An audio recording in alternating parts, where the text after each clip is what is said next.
If you're in the academic world, you know the saying, right? Publish or perish. It's this huge pressure that's always looming. But the funny thing is, for something so important, the actual process of writing, well, it often feels like this big secret, this private struggle that nobody ever really talks about. So you know what? Let's talk about it. I love this quote from Lora Belcher's book, Writing Your Journal Article in 12 Weeks. She just kicks things off with this zinger. It perfectly nails the problem, doesn't it? This weird, profound silence around one of the most critical parts of being a scholar. And look, this silence, it's not harmless. It creates this whole culture where brilliant people feel totally alone, super anxious, and in the end, they just don't get their work out there. The actual data on this is, well, it's pretty eye-opening. Just take a look at these numbers. A major study found that a full 2/3 of faculty in the humanities hadn't published a single article in 8 years, a whole third in the social sciences too. So if you've ever felt like you're the only one falling behind, trust me, you are absolutely not alone. This brings us to the million-dollar question. It's so easy to think, well, maybe I'm just not cut out for this. Maybe some people are just born writers and I'm not one of them.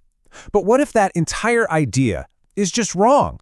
What if success has nothing to do with being a natural genius and everything to do with a new way of thinking, a set of habits that anyone can learn? Belcher's work shows us a clear path forward, and it's built around 5 key ideas. Here they are. It sounds simple, right? Write, read, make it social, persist, and pursue your passions.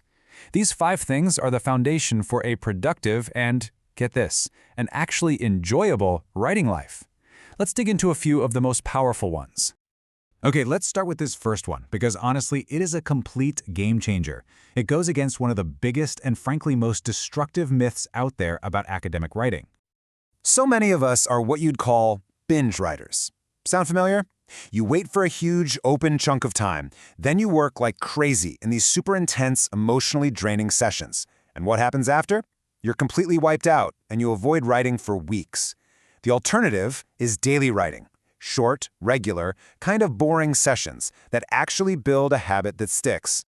And this isn't just a nice theory, the science totally backs it up. Productivity expert Robert Boyce found that daily writers were actually less depressed and more creative than the bingers. So it's not just about getting more pages done, it's about your own well-being. It's all about consistency over intensity. All right, so once you've got a daily writing habit going, you need to break that cycle of isolation. And that brings us to our next big idea, key number 3. You've got to make your writing social. You know that romantic image of the lonely scholar toiling away in an attic somewhere? Yeah, that myth is terrible for us. It just creates anxiety and makes everything way harder than it needs to be. The reality is that the most productive, successful academics treat writing like a team sport. It's about community, not solitude. So how do you actually do that? Well, you could start a writing group, or find a writing buddy to just keep each other on track. Co-author something. Share your messy first drafts. The whole point is to just break out of that isolation bubble and let other people in. Of course, even when you're doing everything right, rejection is just part of the game. It's gonna happen. And that's why key number 4 is so crucial. You have to persist. And this isn't just about having a stiff upper lip. It's a real, tangible strategy for success. Belcher defines persistence in this really practical way. It's not some magical inner fire or anything. It's just the simple act of picking your paper up after it gets rejected, making it better, and sending it out somewhere else. Seriously, that one thing is often the only difference between people who publish and people who don't. And if you ever doubt how powerful that is, just look at these stories. George Akerlof's paper, the one that won him the Nobel Prize, was rejected 3 times. Carrie Petrucci's article was turned down twice before it went on to win an award and become a cornerstone in her field. The lesson here is pretty clear. They just didn't quit.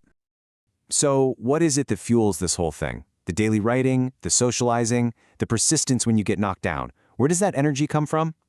Well, that leads us to the final and maybe the most important key of all. Your passion. It isn't a nice to have. It's the engine that drives the whole car. Successful writers put up with all the hard parts because they are genuinely, deeply fascinated by the questions they're trying to answer. Your real, authentic interest is what's going to carry you through when it gets tough. So let's just wrap all this up with one final, liberating idea. The goal is not to write the single greatest, most perfect, flawless article in the history of the world. The goal is publication. That's it. It's about getting your work out there, joining the conversation, and then moving on to the next thing that excites you. So as you go back to your desk, I want you to leave with this question. Forget about the pressure for a second. Forget about the fear. What's the one thing that got you into this whole field to begin with? What's the one question that fascinates you so much that you could start writing about it right now?